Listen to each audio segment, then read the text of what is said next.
welcome back. It is the Vegas Take Sharp and Shapiro. We got Pat Cassell in studio as well. Coming up here at the top of the hour, Michael Avenatti will be joining us. And got a very special guest that's going to be joining us with Michael Avenatti. Pat, do you know who that might be? It'd be Tom Arnold. That's right. The Tom Arnold? The Tom Arnold will be joining us in hour number 2 as well. But, we were just talking with North Las Vegas Mayor, Mayor Lee, about the opioid crisis. And, of course, we're taking your phone calls. I know there were a lot of people that were on hold in regards to the comments on race, in regards to this woman who is a news anchor who referred to an African-American looking similar to a gorilla. By the way, she apologized for that. That gentleman accepted her apology. Should she be fired for that? Let's hope not. Yeah, let's hope. I don't think she deserves to be fired. I really don't. 257-5396 is the number to call. The GCI Guys hotline, 702-257-5396. Taking your calls right now. Let's go to Bob. Bob, what's going on? Hey, I just want to talk to you about my son is a heroin addict, okay? And Mr. Mayor, you're 100% wrong on what you're doing. My son got arrested and was put into the Henderson County Jail, and he was arrested for shoplifting. So my son, Bradley, I went to the Henderson judge, and I went to the Henderson city attorney, and I begged him. He's a Henderson addict. Put these first-time offenses on a drug treatment program. Absolutely. They said no. Well, let me ask you this, though. Do you think that some of these pharmaceutical companies should be held responsible for what they're doing? Because that's part of this lawsuit. Do I think is somebody forcing them on it?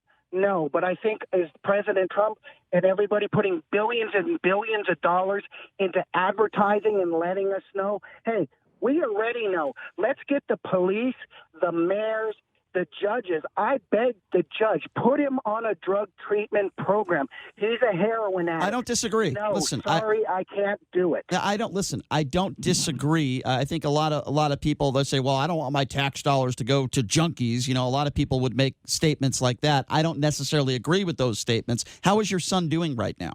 My son is now at the Clark County Jail, and he got arrested again. And the only reason he's alive, in my opinion, is because he is in jail. And, when you ask help from his parole officer, you ask help from the city mayor, and you ask help from the judges that do help us. And what do you do when nobody will help? All they do is throw this advertising in your face. Mm-hmm. But when it comes down to helping them, first-time offenders, put them on a weekly drug test. How old was he, Bob? Stop advertising. No, I hear you, Bob. I understand what you're saying. And like I said, I don't disagree with you. How old was he, your son, when you first caught him doing drugs? I didn't catch him. He moved in with some friends. Yeah. And then, you know what? He started smoking some oxycodone. Oh, boy. And then next thing you know, I catch him. I find foil in the bathroom trash. I don't know what it is. Has he ever committed a crime before he started getting into drugs? Listen, Pat Cassell used to be his baseball coach. Pat Cassell knows him better than anybody. Yeah. Well, I'm sorry. Bobby, I could sit here and tell you before this. I knew exactly who this was when you called, and I'm very emotional right now. I've seen a lot of our players that I coached. I know what happened to you and your daughter, and my daughter. Her recovery is a miracle because she's 10 years clean. I can sit here and tell you that. I've seen Bradley, and I've seen a lot of kids. One of his teammates on our little league team is dead. He overdosed. I ran into his father, who's now a proactive individual in the community. I really think that the system is broken, and throwing money after it sounds great, but we need to help these kids. Bobby, I'm with you. Call me anytime. I'll help you any way I can. Bob, let me just say I'm glad that you called in and shared your story, Bob. I'm really sorry for what you and your family are going through, and we hope you'll call in again and give us an update on your son, okay? Thank you so much. Thank you, Bob. I appreciate that. I can really feel the pain in his voice, and that's a tough one. Great kid. Yeah, that's He's tough. the golfer I was telling you about. Yeah, that's tough. 257-5396 is the number to call again, 702-257-5396. Let's go to Bruce. Bruce, how's it going? Hey, how's it going? Good. What's on your mind, Bruce? Well, I just had some quick input. First of all, I take the lowest dose of oxycodone because I got 2 blown out discs in my back. I used to do electrical construction. This injury completely devastated my life. And I just want to say, is there side of the coin is this, man. I know you're a real stickler for facts, and here's the facts, bro.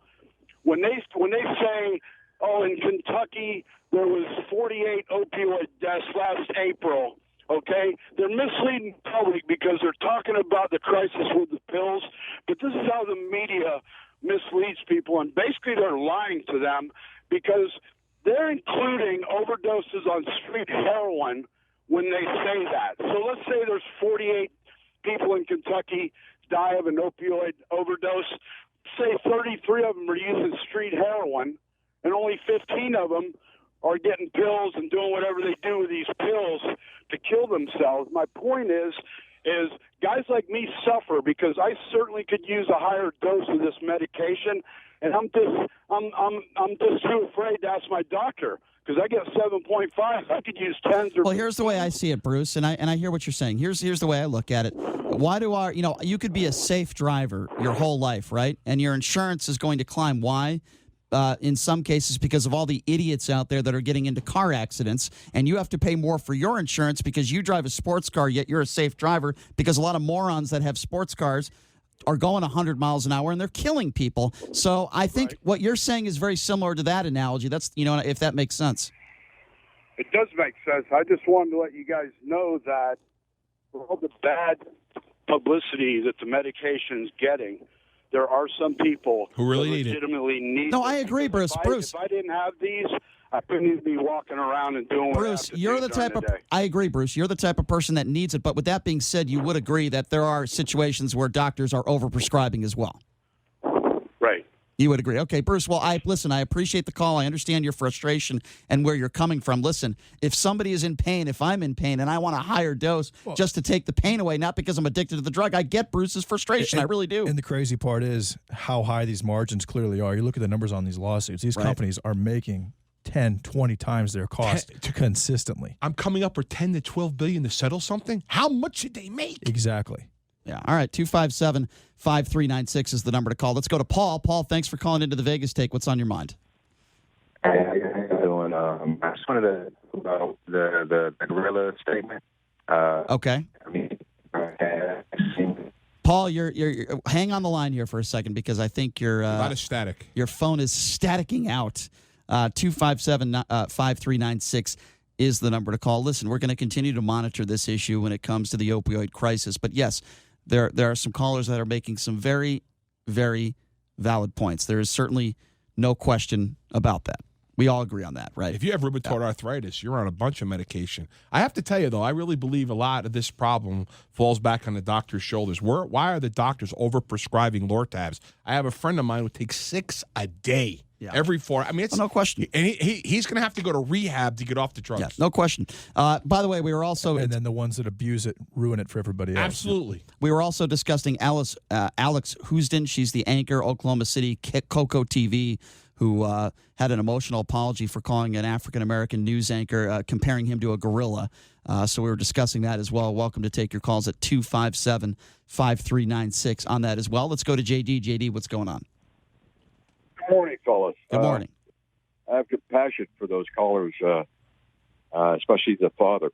And it goes to show you, maybe the mayor says these funds are going to be used in one way, but then they're not. But in regard to the words that we're talking about all across the country, I know I'm a lot older than most of you guys, except for Patrick. And you know, I don't know, maybe we have 150 different nationalities living in this great country of ours from all over the world. And I grew up in a neighborhood with Italians, Irish, Germans, Polish, and Jews. The names we called each other on the baseball field, Pat, you probably know, these two fellas, younger fellas don't. And they were words that really meant nothing, and they were just used in a way that maybe was offensive, maybe was not. For example, a lot of people thought the term "wop" for Italian was derogatory. Without papers. What that meant was without papers. Right. Someone coming to this country from Italy without papers. And we have gotten to a state like JD yesterday. You had to make a pussycat apology today for a word that you used that I'm not going to use because you're saying you can't use it, which means absolutely nothing to most people. And it doesn't offend anybody. And we can't use words anymore because we're so sensitive. I remember, I don't know, Patrick, you might remember Al Campaneris from the Dodgers, how he got fired for some remarks. JD, I apologize. I hate to cut you off.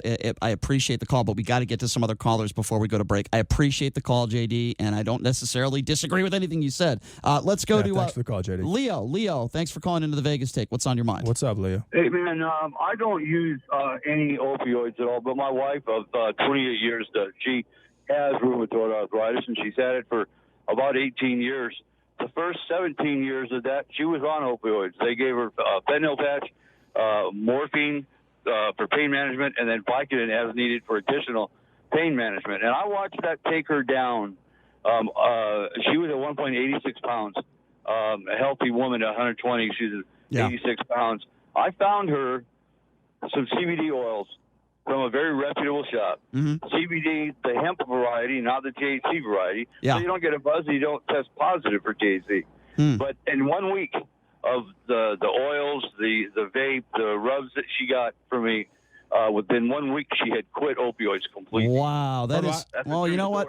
That is a fantastic story to hear, and it just goes to show you, Leo. And by the way, thank you so much for your story. I'm up against a hard break. That's a very, very good endorsement for CBD. Well, it goes to show you that there are alternatives to taking certain other medications that might be as healthy. And I'm so glad that Leo was able to do that for his wife. Is that who he's saying? It was his wife. I'm happy to hear that story, Leo, because we've heard some pretty sad ones. Gary, I got about 20 seconds for you, my friend. Go. Yes, sir. First time caller. Thank you, Gary. I've been taking oxycodone, OxyContin to morphine since 1990. Wow. Okay, I'm 73 and that used to Hallelujah. get that from the VA, and I used to get 350 pills a month mixed. Wow. And you're doing well, Gary? Huh? You're doing well now? No. I tried to get off them a good number of times, but I can't do it. Gary, the pain I want you to call back. Gary, I want you to call back when we have a little bit more time. I apologize. I'm up against a hard break. I want to hear your story, Gary. Please call back. Take a break. Be back right after this. You're listening to the Vegas Take.